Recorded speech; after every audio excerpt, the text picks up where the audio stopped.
Hello and welcome to another episode of About the Albums. No, I won't restart. No, I can't edit that out. Today we're talking about Of the Sound. And much like the last album, this one also came out in August of 2012. So I kind of wanted to do more with, just in general, I wanted to do more of the thing with the singing and making music when I'm singing over that music. And for this one, I didn't want to have the same kind of restraints. I wanted to make it more of a full album. But the thing about this one was that it came out after I got this handy-dandy effects pedal that is probably going to be hard to show because of the lighting situation. But can I do it like that and you can kind of see? Yeah. So this is a Digitech something or other effects pedal, and basically,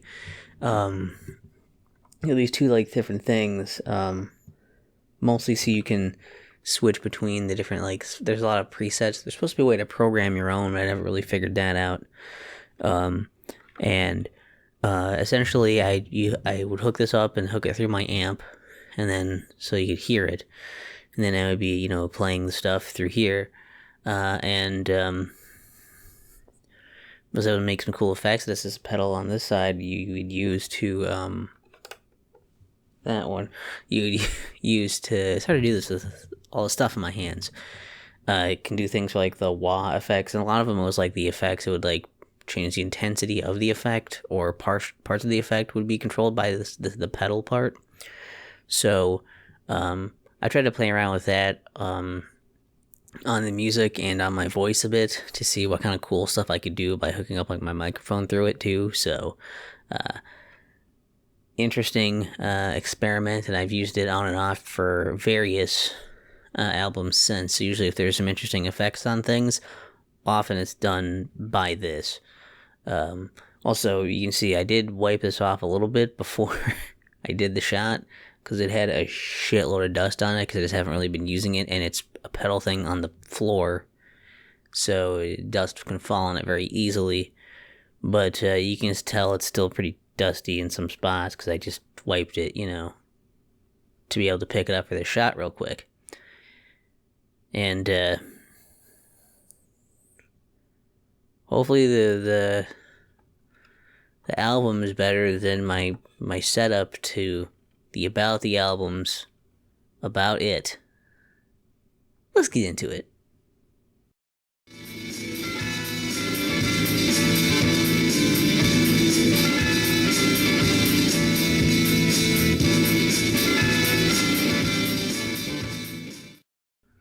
Of the Sound is the first song, the title track. Probably the reason that I got gave it the title of that, but it's just an instrumental to start things off, and it's interesting because I had a tone, basically certain tones on the keyboard. When you select them, they have it where it plays multiple notes for each note, almost I don't know if it's actually a chord or a fifth or whatever. I don't know music very well. In case you didn't realize, I'm what you would call in the industry what a dumbass when it comes to music. So I don't really know notes or chords or whatever. Definitely don't know whatever. But there was a thing that did that on my keyboard already, and then there was an effect on the pedal that did that also. So I just had them both go, so there was just a lot of notes being hit per note. I thought it sounded interesting, and so I kind of just based this around doing that. And there's also the backing stuff, because I think you can also do a thing with it with the keyboard itself. I think also had a thing where you can put extra notes on there if you did it that way, with a backing track thing playing with it. So the beat and some of the backing stuff is that's the keyboard, but the other parts are me, plus that extra effect from the keyboard on the tone that I already was doing that, plus the tone from the pedal. The point is, there's a lot of notes per keystroke, and I just thought it sounded really cool. So I just played around with that. And there was a lot of sound, so it's of the sound. Because I'm playing around with the different sounds and sound effects on the album. You get the idea. Kind of rambled a lot for an instrumental. Hear the sound. The sound is here. Listen and be destroyed.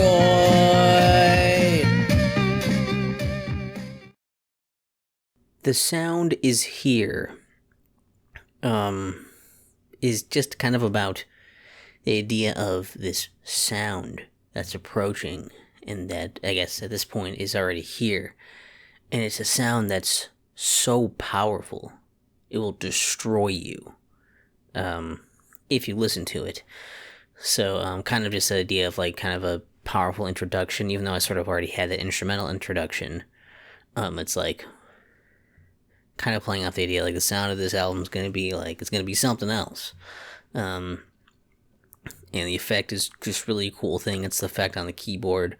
The cool, like, wobbliness of it, and, like, how there's, like, a little bit of, like, I think there's a little bit of reverb or something. I don't know. It's, like, it's a little bit of delay.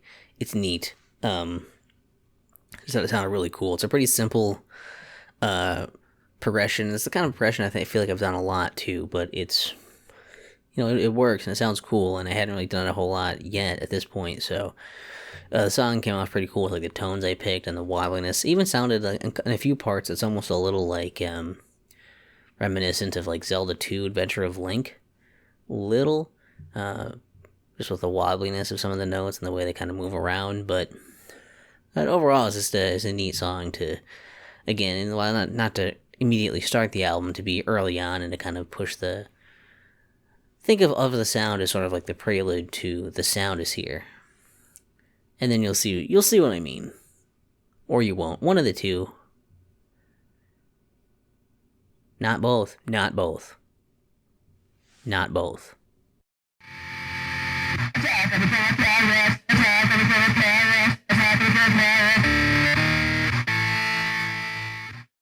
Attack of the Killer Carrots, basically is based off of this concept of, like a stupid, like, B horror movie, where it's like these gigantic carrots from outer space, land on Earth and try to kill humans.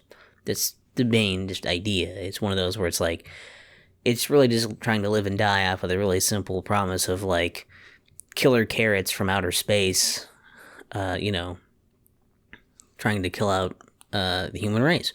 It's as simple as that. And I somehow got this, I don't really specifically remember this, but I somehow got this hooked up so both my microphone and the keyboard were going through with the effects on this. And so I was able to have the same effect on both, and it's very distorted. It's very hard to understand what I'm saying for the lyrics. I think I have them written down still.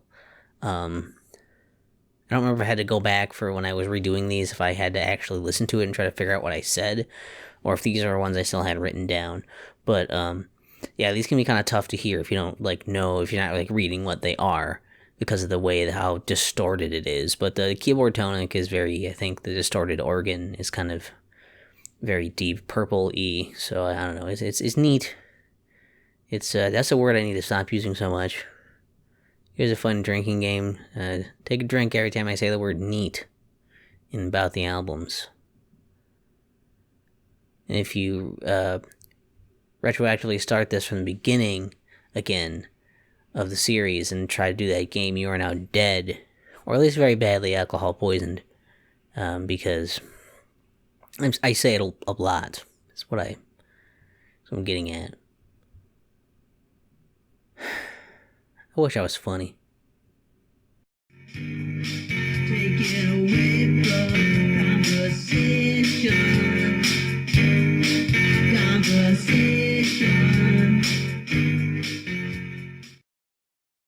Conversation is a song where basically it's just another one where I just kind of played and then I made up words as I went along. So the general idea going forward, other than, thinking the word conversation fit in there with the really simple piano playing bit I was doing, um, was just this idea that, like, I've been taken away from conversation. Like, I'm not, like, allowed to talk to anybody anymore. Sort of the general concept happening there. That was kind of in the back of my mind doing it. The other thing is that this actually shed some light on the last one. I think the last one I was doing on the old keyboard as well as this one. Though these were not done on this one because the old one has that mic input. So I probably hooked that one up to the pedal and the amp. Much in the way I did with this one with the effects. It was on the instruments and my voice at the same time. I think that's how I did that. So that's probably how I did it. And I just thought I would mention that now, so I don't have to fix that other clip. What I talked about the other one is, I mean, it was like it was like 8 years ago, man. Like, leave me alone.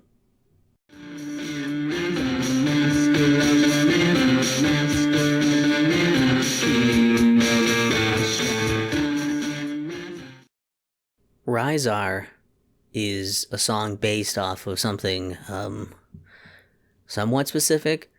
It was this PlayStation 2 game, Champions of Norath, Realms of EverQuest.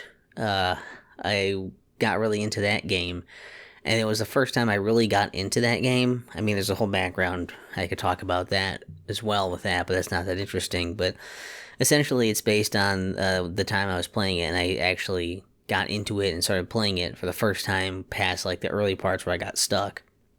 I was playing as a wizard, and I'd called my wizard Rizar, and also I was, when I was upgrading the stuff, because it's like a hack and slash looting RPG thing, but I was upgrading in my skill tree just this one spell a bunch, because it's the spell you start with, which is a frost shot. So that's where I got King of the Frost Shot, because I upgraded it so much right away that it became such a powerful thing, and it made me think of that. And I was playing this song again on that old keyboard with the effect going on my voice and the keyboard, and it's just repeating that line because that's the only thing I really thought of for the song. I just liked it, but that's the whole little just like nerdy bit about that. Of like, it was from a game that I played, using the name of the character that I made up, and talking about the frost shot spell.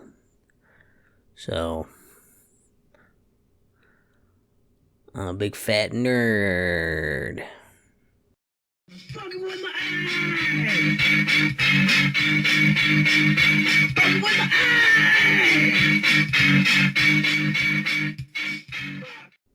Fucking with My Eyes was also inspired by, initially, by a video game. Interestingly enough, I believe it was Red Dead Revolver. There was just this effect on it that it could do things to try to make it look like an old, Western a lot of times. And one of the effects is, like, it kind of makes the screen sort of, like, blurry on the sides. And so I remember that was, like, messing with me because I was always like, are my glasses smudged, or is it like the thing where it's like I have something in my eye and, like, your eyes get kind of blurry, so you have to, like, wipe them to get that off. And I kind of, like, incorporated some of those thoughts into the other parts, though I didn't write any words for it. I just had those concepts, and then just kind of bullshitted when I was talking through the song. And then once again, that's on the other keyboard with the mic plugged in, so the effect can be on the music and my voice with the same effect. And that's why I have to play the notes as it's going, rather than being able to record them in pieces before, like this, and then play them back and then sing. So you can kind of hear clicks on the keyboard and whatnot. You can also hear near the end of the song, I'm trying to get to, like, the last part, after doing some little solo-y stuff, I have trouble getting the rhythm back down for the main riff after that, so that's fun. But overall, I still kind of like it because it's just a goofy, like, weird thing to bring up, and a weird concept for a song, and it came off my brand of weird, so I kind of like it. It's all in your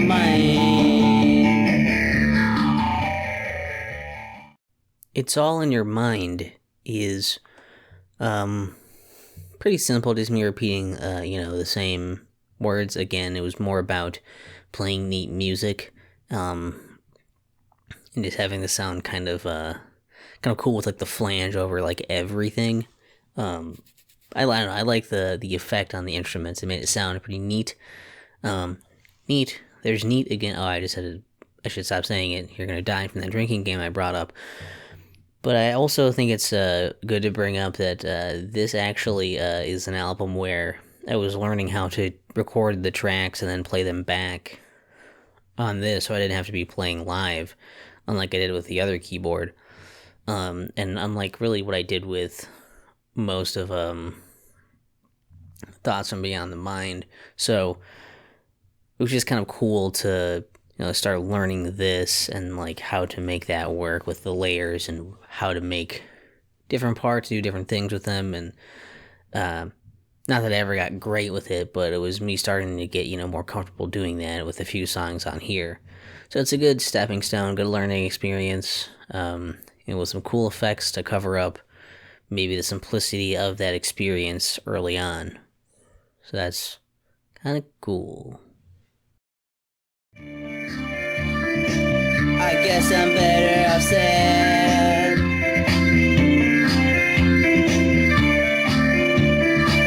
I guess I'm better off sad. A Beautiful Observation is a song that's... How stupid to start all these that way, doesn't it? I usually just say the name right away to make it easier for editing purposes, too. Obviously, it's a song. It's about just this poor time I was having of trying to date anyone at the time, I guess. Largely because I wasn't really putting in the effort in the right places to, go out and actively find someone really anyway. And then when I would find someone, I would, I would open up real easy. And it happened a number of times, and I developed a feeling for someone, and I would open up pretty easy. And then they just kind of, were not interested, or... Again, I was younger, they were younger, so they probably weren't equipped to necessarily know what they wanted yet, or anything either, and things just kind of happened, and they weren't good things to me. So, it was just like, well, I guess that didn't work out. And so this is a very, just sad... depressing kind of observation of just, well, I'm just never gonna find anybody, so I'm just gonna, whatever, I give up. It's kind of the gist of it. But this one actually, I think the first one on here where it feels like it is like I'm using the effects on like the music stuff. I'm playing a bunch of different music things that are recorded with this, or whatever the different tracks you can put on here. And I'm trying to sing. I don't sing that well. I make some weird choices of notes, but it's clear I'm trying to sing it in an interesting way, and I've got lyrics I've written out, and I'm reading those lyrics as I'm singing them. So it feels like I've really put together an actual song here. It feels like progress, and that's typically good.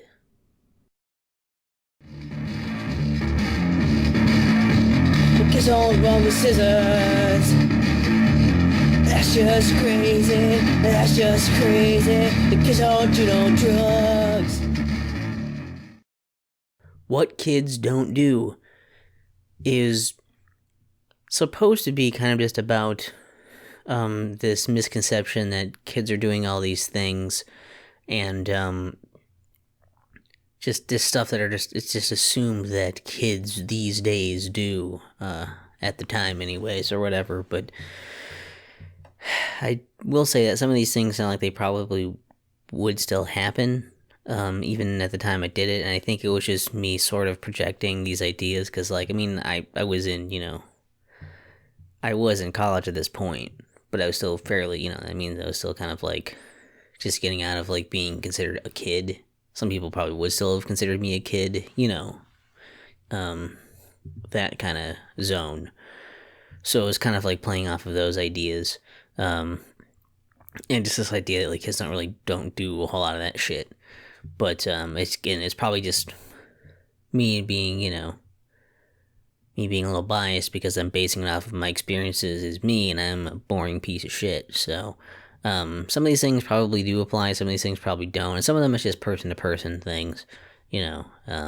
But that was kind of the gist of the song, and I obviously couldn't sing it the way that I felt like it needed to be. My voice just wasn't really capable of doing that, and I didn't really go for it.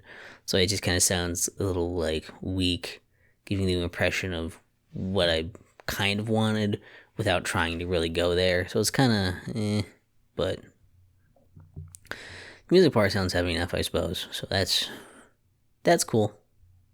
Taking a shit, taking a shit, taking a shit. Oh, yeah. Taking a shit. Well, it's just based around me thinking it was funny to have a song of me just saying taking a shit. I really didn't have a good idea for lyrics or a song idea.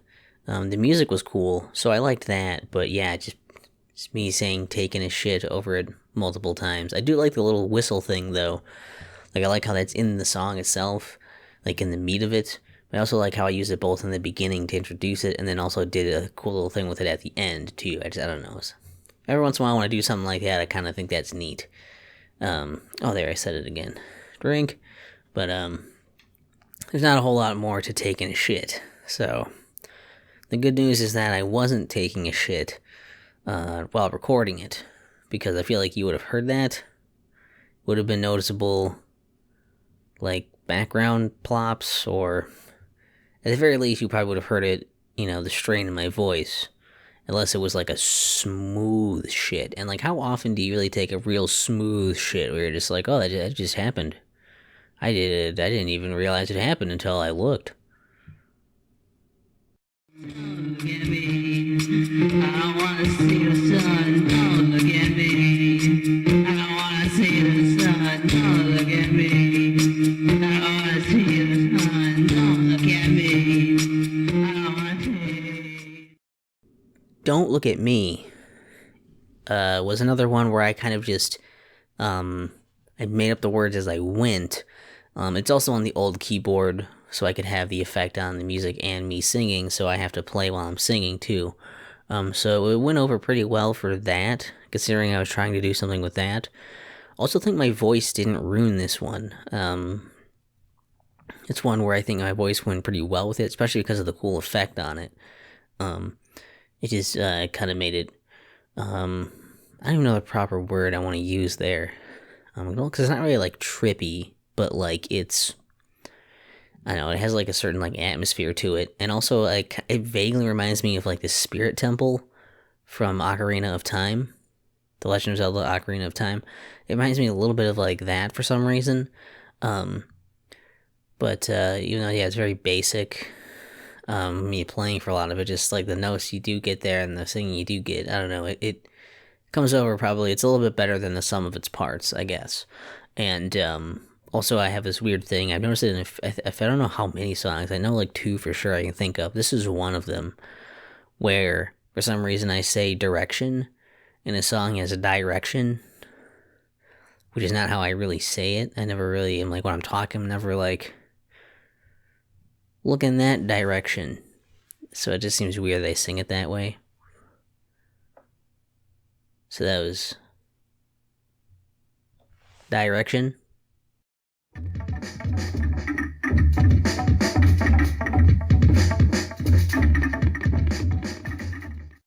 Beataria was originally a bonus track, and it's just me messing around on the drums, playing a bunch of those drums with a neat effect on them.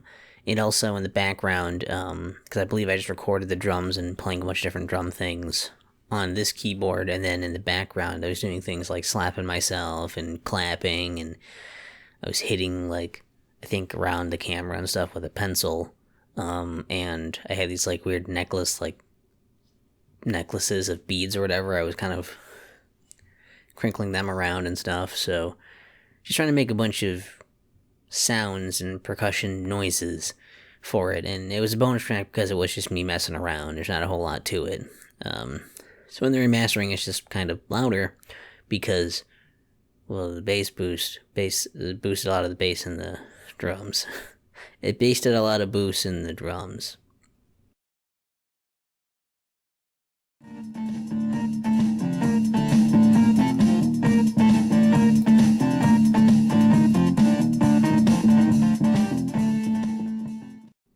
What Kids Don't Do, Clean, is just a clean version of the song What Kids Don't Do.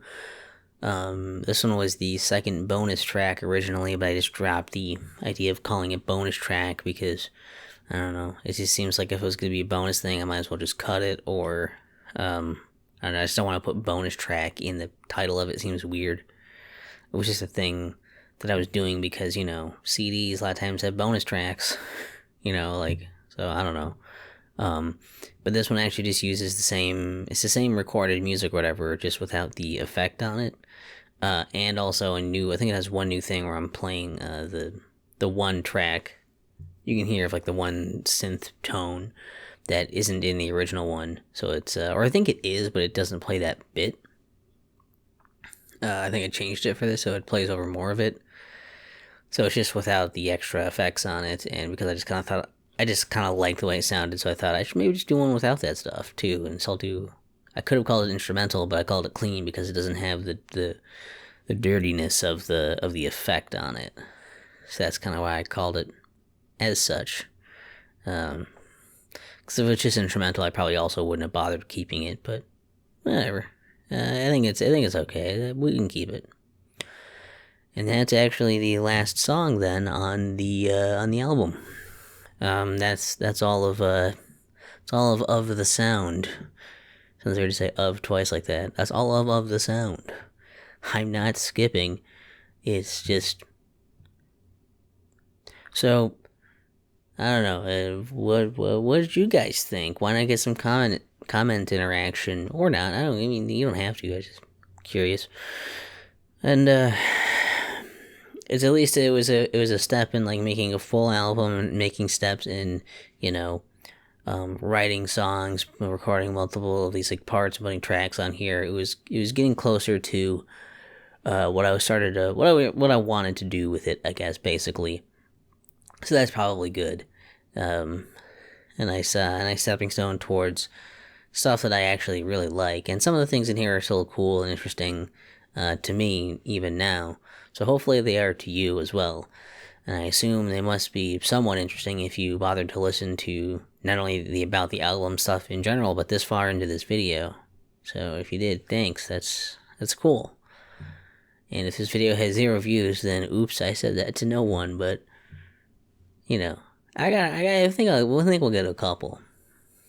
If you got to this point in the video, just leave a comment that is no capitalization, no punctuation, just pancakes. Alright. And I'll see you next time on About the Albums. So the artwork for Of the Sound is something I made with Sharpies. I actually had this set of Sharpies I got that had a bunch of different colors in them. And so I just drew